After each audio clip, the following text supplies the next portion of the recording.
ਅੱਜ ਜਿਹੜਾ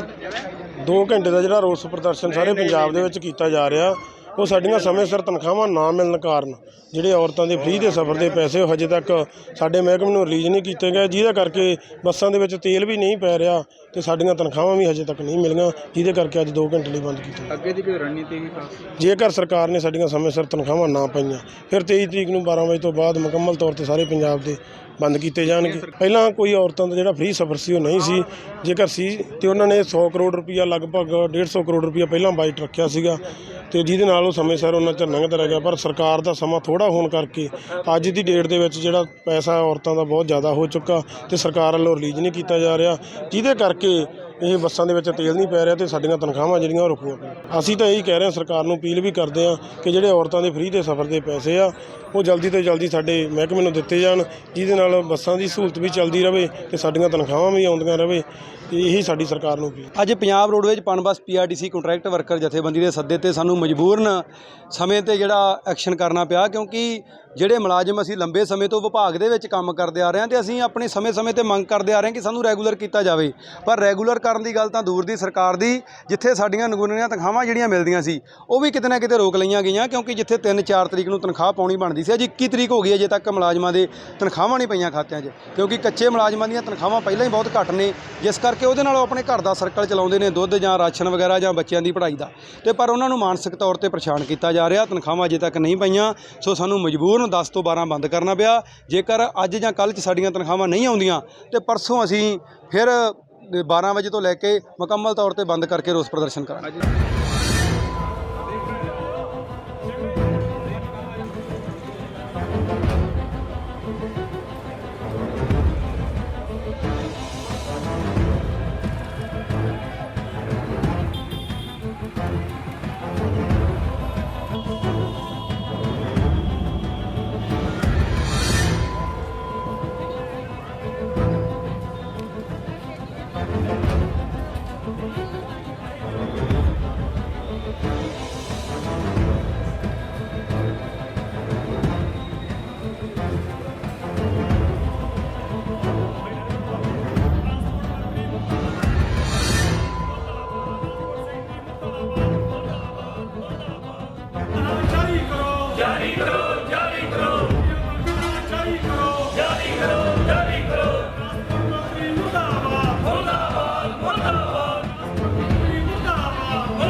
ਅਸੀਂ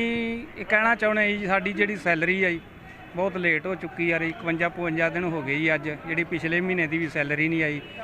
ਜਿਹੜਾ ਟਾਈਮ ਪਾਸ ਕਰਨਾ ਬਹੁਤ ਮੁਸ਼ਕਿਲ ਹੈ ਜੀ, ਉਸ ਦੇ ਰੋਸ ਵਿੱਚ ਅਸੀਂ ਜਿਹੜਾ 2 ਘੰਟੇ ਉਹ ਅੱਡਾ ਬੰਦ ਕੀਤਾ ਜੀ। ਨਹੀਂ, ਫਾਇਦਾ ਤਾਂ ਉਹਨਾਂ ਨੂੰ ਇਹ ਹੁੰਦਾ ਹੀ ਆ ਜੀ, ਕਿ ਮੰਨ ਲਓ ਸਾਡੇ ਜਿਹੜੇ ਰੂਟ 'ਤੇ ਗੱਡੀਆਂ ਜਾ ਰਹੀਆਂ ਜੀ ਉਹ ਪਹਿਲਾਂ ਤੋਂ ਸੁਬਾਹ ਦੀਆਂ ਨਿਕਲੀਆਂ ਨੇ, ਜਿਹੜੀਆਂ ਇੱਥੋਂ ਪਹਿਲਾਂ ਜਾ ਚੁੱਕੀਆਂ ਨੇ ਰੂਟਾਂ 'ਤੇ, ਉਹ ਤਾਂ ਸਾਡੀਆਂ ਉਸੇ ਤਰ੍ਹਾਂ ਹੀ ਚੱਲ ਰਹੀਆਂ ਜੀ। ਜਿਹੜੀ ਕੋਈ ਹੁਣ ਜਿਹੜੇ ਟਾਈਮ ਕੋਈ ਘੰਟੇ ਦੇ ਵਿੱਚ ਕਿਸੇ ਦਾ ਟਾਈਮ ਅੱਡੇ ਤੋਂ ਚੁੱਕਣ ਦਾ ਉਹ ਵੀ ਬਾਹਰ ਦੀ ਬਾਹਰ ਜਾ ਰਹੀ, ਕੋਈ ਐਡਾ ਨੁਕਸਾਨ ਨਹੀਂ ਹੋ ਰਿਹਾ। ਪਰ ਅਸੀਂ ਆਪਦਾ ਰੋਸ ਕਰ ਰਹੇ ਹਾਂ ਵੀ ਸਾਡੀ ਜਿਹੜੀ ਸੈਲਰੀ ਆ ਟਾਈਮ ਸਿਰ ਪਈ ਜਾਵੇ, ਅਤੇ ਉਹਦੇ 'ਚ ਪ੍ਰਾਈਵੇਟਾਂ ਨੂੰ ਵੀ ਕੋਈ ਫਾਇਦਾ ਨਹੀਂ ਜੀ, ਉਹਨਾਂ ਨੂੰ ਬਾਹਰ ਦੀ ਬਾਹਰ ਜਾਂਦੇ ਨੇ, ਸਵਾਰੀ ਉਹਨਾਂ ਨੂੰ ਵੀ ਬਹੁਤ ਘੱਟ ਮਿਲ ਰਹੀ ਹੈ, ਕਿਉਂਕਿ ਅੱਡੇ 'ਚ ਜਦੋਂ ਬੱਸ ਆਉਂਦੀ ਆ ਉਹਦੀ ਵੇਟ 'ਚ ਸਵਾਰੀ ਖੜੀ ਹੁੰਦੀ ਆ, ਇਸ ਕਰਕੇ ਉਹਨਾਂ ਨੂੰ ਵੀ ਕੋਈ ਇੰਨਾ ਬੈਨੀਫਿਟ ਨਹੀਂ ਮਿਲਦਾ। ਸਾਡੀ ਸੈਲਰੀ ਦੇ ਵਿੱਚ ਕਟੌਤੀ ਹੁੰਦੀ ਹੈ, ਜਿਵੇਂ ਅੱਜ ਅਸੀਂ ਜੇ ਲੰਮੇ ਸਮੇਂ ਲਈ 2-4 ਦਿਨ ਵਾਸਤੇ ਹੜਤਾਲ ਕਰਦੇ ਜੀ, ਸਾਡੀ ਜਿਹੜੀ ਸੈਲਰੀ 'ਚ ਕਟੌਤੀ ਕੀਤੀ ਜਾਂਦੀ ਹੈ ਜੀ। ਜੇ 3 ਦਿਨ ਦੀ ਅਸੀਂ ਹੜਤਾਲ ਕਰਦੇ, 3 ਦਿਨ ਦੀ ਜਿਹੜੀ ਪੇ ਆਉਂਦੀ ਹੈ ਸਾਨੂੰ, ਉਸ ਹਿਸਾਬ ਨਾਲ ਕੱਟ ਕੇ ਨਾਲ ਜਿਹੜਾ ਜੁਰਮਾਨਾ ਪਾਇਆ ਜਾਂਦਾ 525 ਦੀ ਕਟੌਤੀ ਤੇ ਉਸ ਕਰਕੇ ਸਾਨੂੰ 800 ਦਾ ਲੋਸ ਲੱਗਦਾ। 24-2500 ਰੁਪਇਆ 3 ਦਿਨਾਂ ਦੀ ਹੜਤਾਲ 'ਚ ਕੱਟੀ ਜਾਂਦੀ ਹੈ। ਇਸ ਕਰਕੇ ਅਸੀਂ 2 ਘੰਟਿਆਂ ਦਾ ਅੱਜ ਕੀਤਾ ਵੀ ਨਾਲੇ ਸਾਡੀ ਜਿਹੜੀ ਹਾਜ਼ਰੀ ਲੱਗ ਜੇ ਤੇ ਨਾਲੇ ਜਿਹੜੀ ਸਾਡੀ ਕਟੌਤੀ ਆ ਉਸ ਤੋਂ ਅਸੀਂ ਬਚ ਗਏ। ਸਰਕਾਰਾਂ ਦੇ ਕੰਨਾਂ 'ਤੇ ਜੂੰ ਕੀ ਸਰਕਣੀ ਜੀ, ਉਹਨਾਂ ਨੂੰ ਤਾਂ ਆਪਦੇ ਜਿਵੇਂ ਆਂਦੇ ਹੁੰਦੇ ਅੱਗੇ ਜਿਹੜੀ ਨਵੀਂ ਸਰਕਾਰ ਬਣੀ ਸੀ ਜਦੋਂ ਸੱਤਾ 'ਚ ਆਈ ਸੀ, ਉਹਨਾਂ ਨੇ ਬੜੇ ਵਾਅਦੇ ਕੀਤੇ ਸੀ, ਕਿਉਂਕਿ ਵੋਟ ਬੈਂਕ ਬਣਾਉਣਾ ਹੁੰਦਾ ਉਹਨਾਂ ਨੇ। ਪਰ ਹੁਣ ਅਸੀਂ ਆਸ ਨਹੀਂ ਕਰ ਰਹੇ ਉਹਨਾਂ ਤੋਂ ਵੀ ਜਿਹੜਾ ਉਹ ਇਹਨਾਂ ਦਾਇਰਿਆਂ ਨੂੰ ਖੜਾ ਕਰ ਦੇਣ। ਉਹ ਜਿਹੜੇ ਸਰਕਾਰੀ ਦਾਇਰੇ ਆ ਉਹਨਾਂ ਨੂੰ ਘਾਟੇ 'ਚ ਸ਼ੋਅ ਕਰਕੇ ਤੇ ਜਿਹੜੀ ਉਹ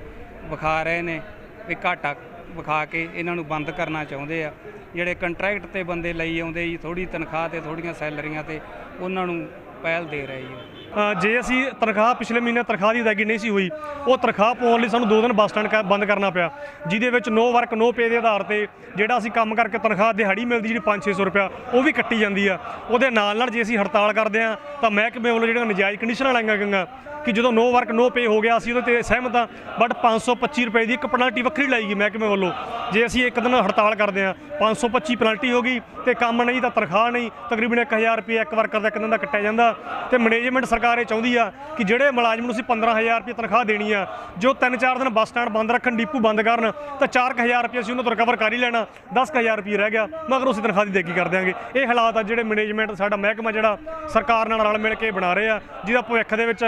ਸਾਡੇ ਜਿਹੜਾ ਆਉਣ ਵਾਲਾ ਰੁਜ਼ਗਾਰ ਆ ਜਾਂ ਸਾਡੀ ਆਉਣ ਵਾਲੀ ਪੀੜ੍ਹੀ ਆ ਜਾਂ ਜਿਹੜੇ ਅਸੀਂ ਇਹ ਵਿਭਾਗਾਂ ਦੀ ਰੱਖਿਆ ਕਰ ਰਹੇ ਆ ਜਾਂ ਆਪਦੇ ਰੁਜ਼ਗਾਰ ਨੂੰ ਸਥਾਈ ਕਰਵਾਉਣ ਵਾਸਤੇ ਅਸੀਂ ਜੋ ਲੜਾਈ ਲੜ ਰਹੇ ਆ, ਕਿਤੇ ਨਾ ਕਿਤੇ ਸਰਕਾਰ ਇਹਨੂੰ ਰੋਕਣਾ ਚਾਹੁੰਦੀ, ਇਹਨੂੰ ਫੇਲ ਕਰਨਾ ਚਾਹੁੰਦੀ ਹੈ।